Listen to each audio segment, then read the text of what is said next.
Good afternoon. Or evening. Good evening. Yes, sir.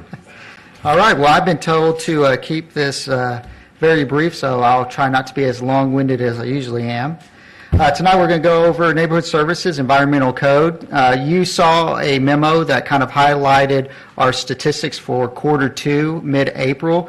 This is just going through what was in that memo and just give you an opportunity to provide feedback as far as our aggressiveness and your direction that you've given us.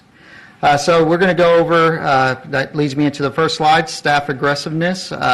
We have increased citations. That's been a growing trend, and we continue to keep up with that pace.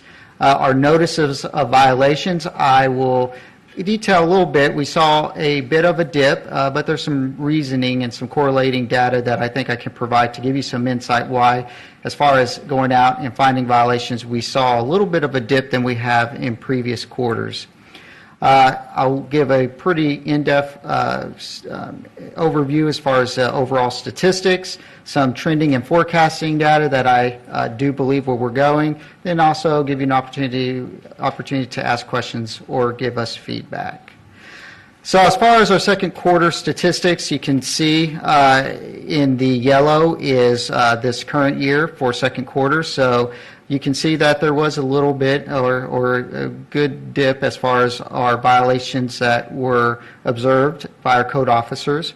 We did see a decline in complaints. If you remember last quarter, we had saw an increase in complaints. I do believe we're starting to get a good balance as far as hearing from the public, as well as providing the tools and opportunities for those to be reported. So I thought we saw a peak, so I'm hoping to see, as far as moving forward, to see this kind of being in the area that we see going forward.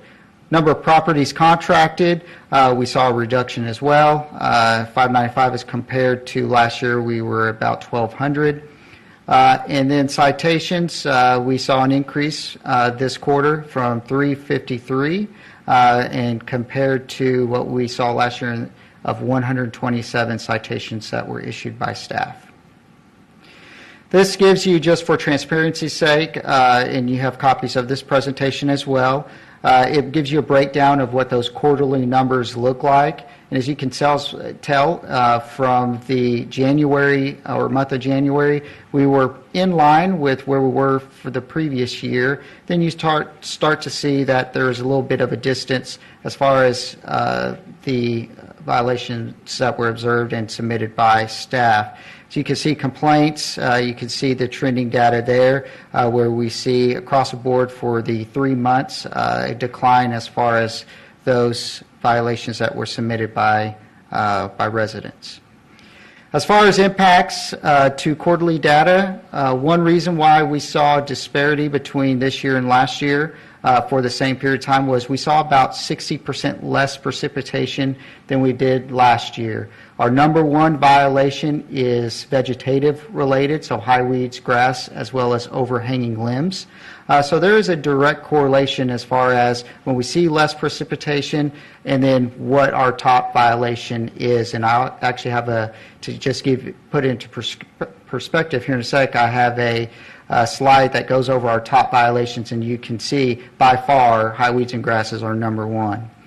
But we did take advantage of this time. We did workload prioritization. So what does that mean? That gave us an opportunity to focus on property maintenance violations as well as violations that take a little bit more time, such as clean-outs, outdoor storage, which in some areas is a nuisance or a common nuisance for residents. So this gave us actually time to catch our breath and to focus on some of those violations that take us a little bit longer to work through.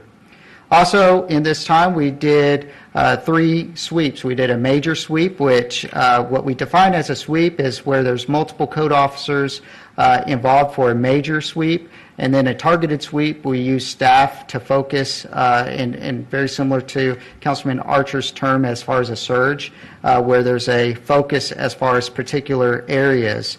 As you can see, our Rollingwood Hills sweep, it yielded a notice of violation sent to a majority of the properties in that area. and I'm sure that some of you have heard from those residents. And we did have a high level of compliance by working with residents. We saw an 86% as far as for the quarter voluntary compliance, which I think is a win because that's actually working with the residents to ensure that the violations were addressed. That means that we didn't have to issue citations or contract properties to be worked and cleaned by our city crews. Moving forward, I think what we're going to be focusing on our sweeps is being more data driven. You can see this heat map is a good example where we in the future are going to start looking for trending not only for complaints but also for high levels of activity from our code officers to kind of help us determine where we need to allocate our resources. Very similar to what the police department does. They'll look for crime trends in certain areas. So moving forward, I think to utilize our staff to the best of our ability is to go to more data-driven now that we have InterGov.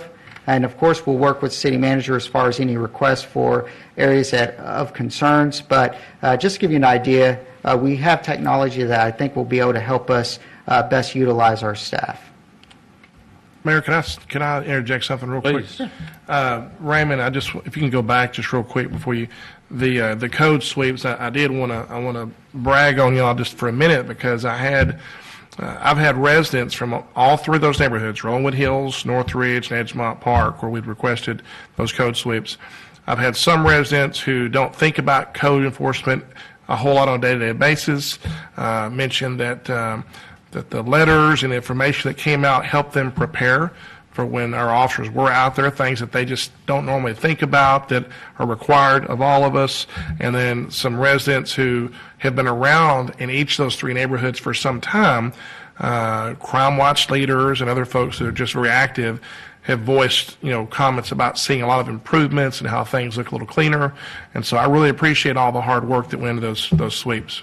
No problem. Just to give you an idea, when we do a sweep, a major sweep, we usually, or we'll do it on the targeted as well, where we'll mail out a letter that says, hey, we're going to be in your area, we're going to be looking for these violations. We usually give about 2 weeks, and then we start our activity. So, but I appreciate the kind words. As far as year-to-date comparisons, we are still above where we were as far as citations issued year-to-date.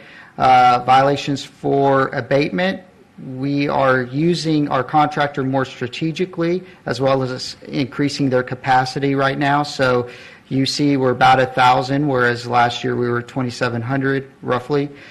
Complaints, we're down, and I think that we are using the tools that we have invested in and making our jobs a lot more efficient.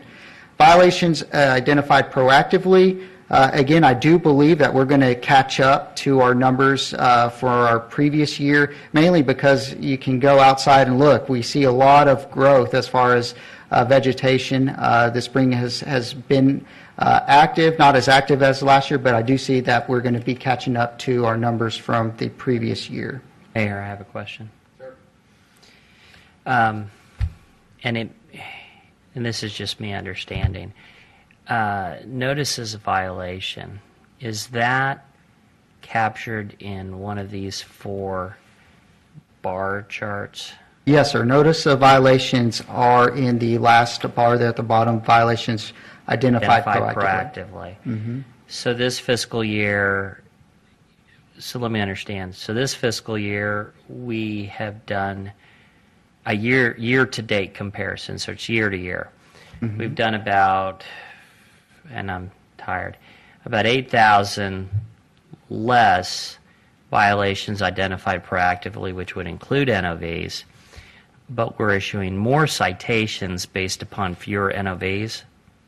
Correct. So what we're doing as far as direction as from city manager's office is that we are utilizing in absence of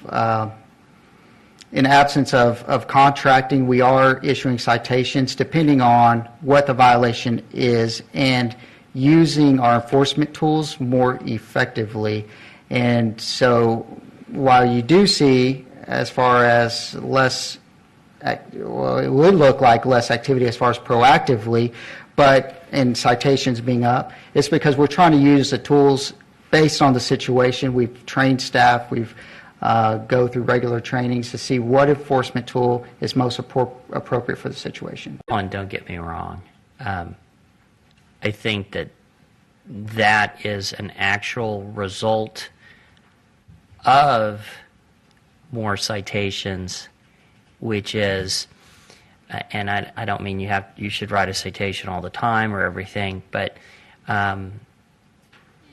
when you're not NOVing 2 or 3 or 4 times, when you NOV once, you work with the property owner and or who's there, the resident or business owner, but you give them a specific workable date, and then they do it, then it drops off, and you don't have another NOV situation.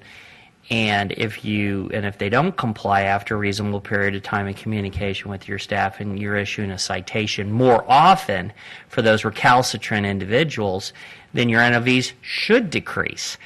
The word gets out that you're more serious about what you're doing than what you've been previously done in the past.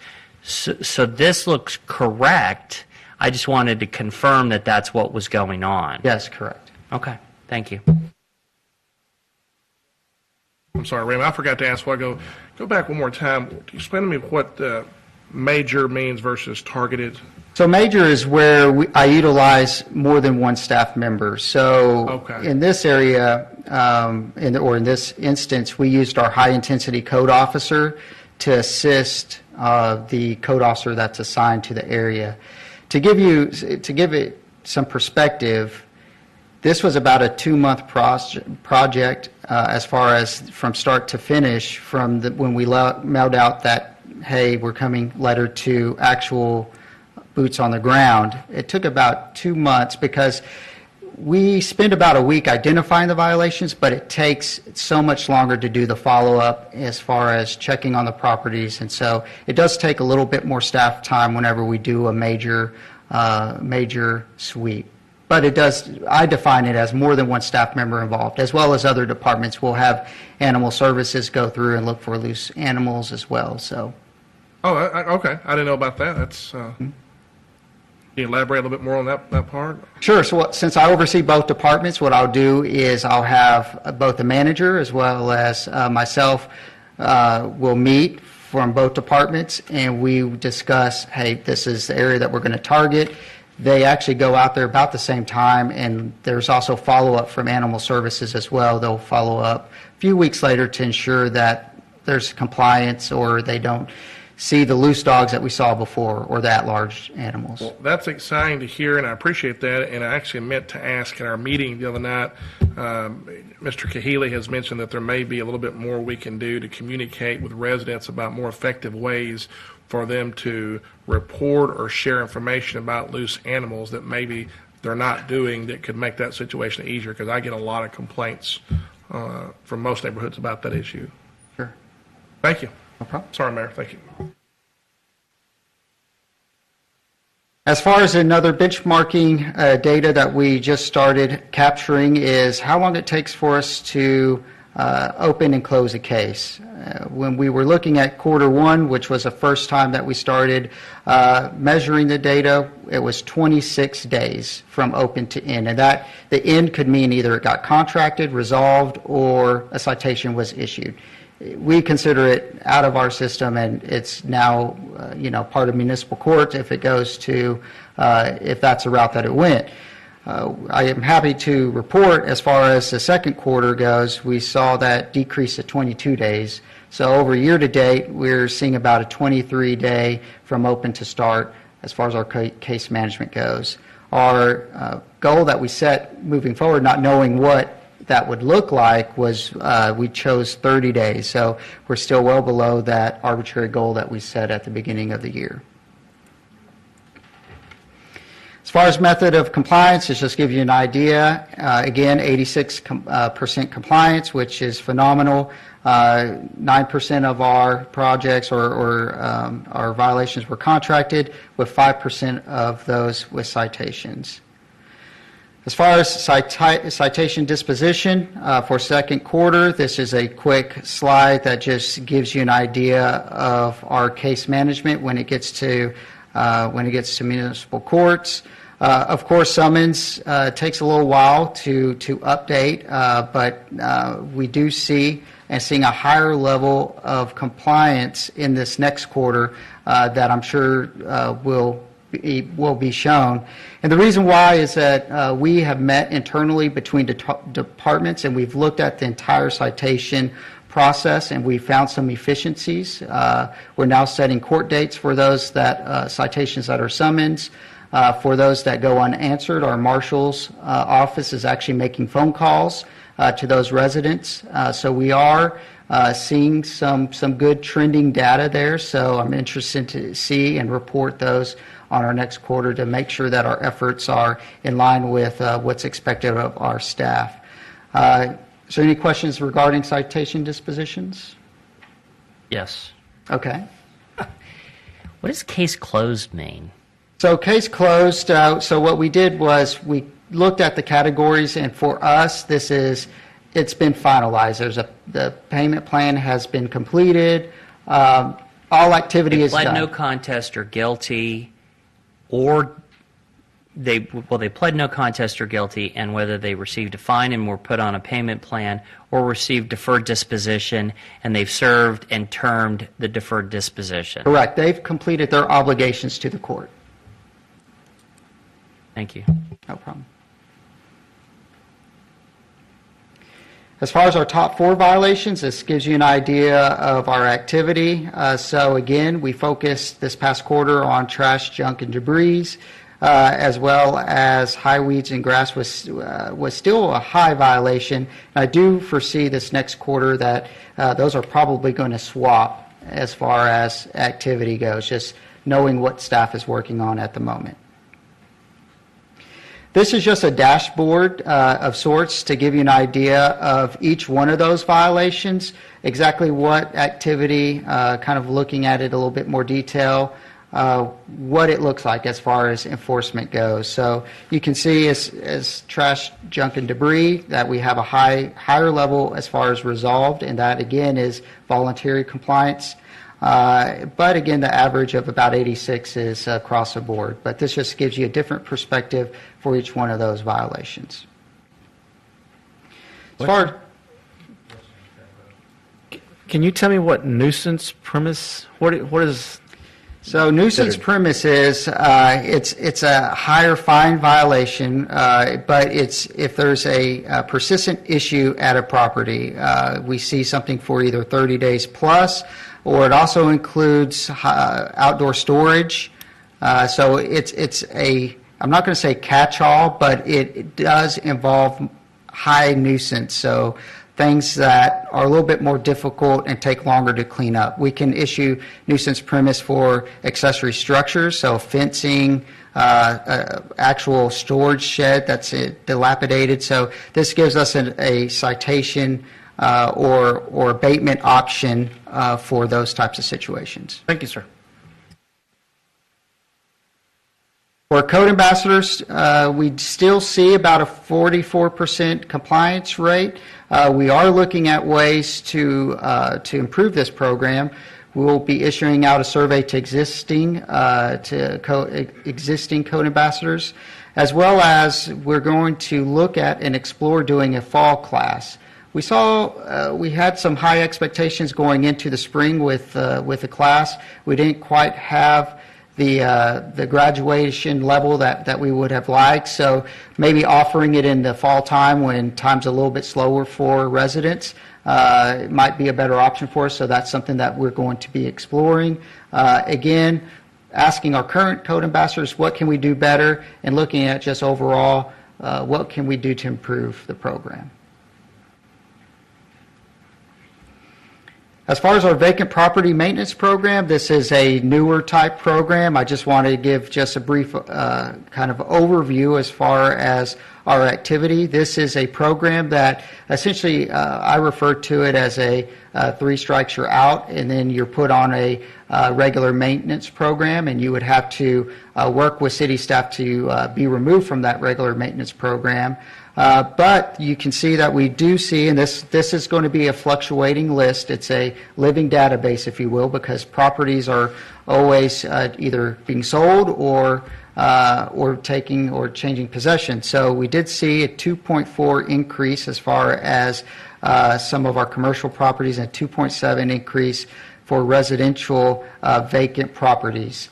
As far as what we have on our regular maintenance program, it's a little bit on the lower side. It's 2%, but if you see that 18% have received the first notice, as well as 2% have already received a second notice, meaning they're on their last warning. If we see it again, then they will be placed on maintenance. I can attest that as far as since we started the program, I've received less phone calls from residents regarding vacant properties and the maintenance of those. So we do see some successes from the program. So moving forward, I do anticipate a little bit more activity here, but I think that we're where we need to be in this regard. This is the end of the presentation. Any questions, feedback? Questions, comments? Mr. Motion? Just curious, I think it was 2 or 3 budget cycles ago, we approved weekend code inspectors, and just want to figure out whether that program is still in place and how effective those efforts have been. It is. We still have 2 code officers that work on Saturdays that provide, mainly looking for the number one complaint that we get as far as for them to address is parking on an unapproved surface. We catch those violators usually early in the morning when our code officers get and report for work, usually in the mornings. People go out, and it's a violation that we look for on the weekend mainly. They also catch up on complaints that are submitted from residents, as well as they do other case management on the weekends as well. Another activity that they do is looking for bandit signs and working with our code ambassadors that are working on on Saturdays to get those removed. Thank you. No problem. I have a question, Mayor. With these summer months, and if they're already doing it, then just disregard. With these summer months and later getting dark time, do we have some folks that are working a little bit later? Because, as you know, a lot of folks tend to sometimes do their silliness after 5 when they think nobody's going to bother them. Sure. I do have some staff members that it's not a set program that I have in place, but when we're doing high levels of activity, it's a balance between, making sure staff is at a good optimal performing level. I don't want to stress them out as employees too much with their workload, but we do have some officers that do work into the evening hours just to check up on complaints. Sure. Mainly doing spot checks, if you will. Thank you. Anything else?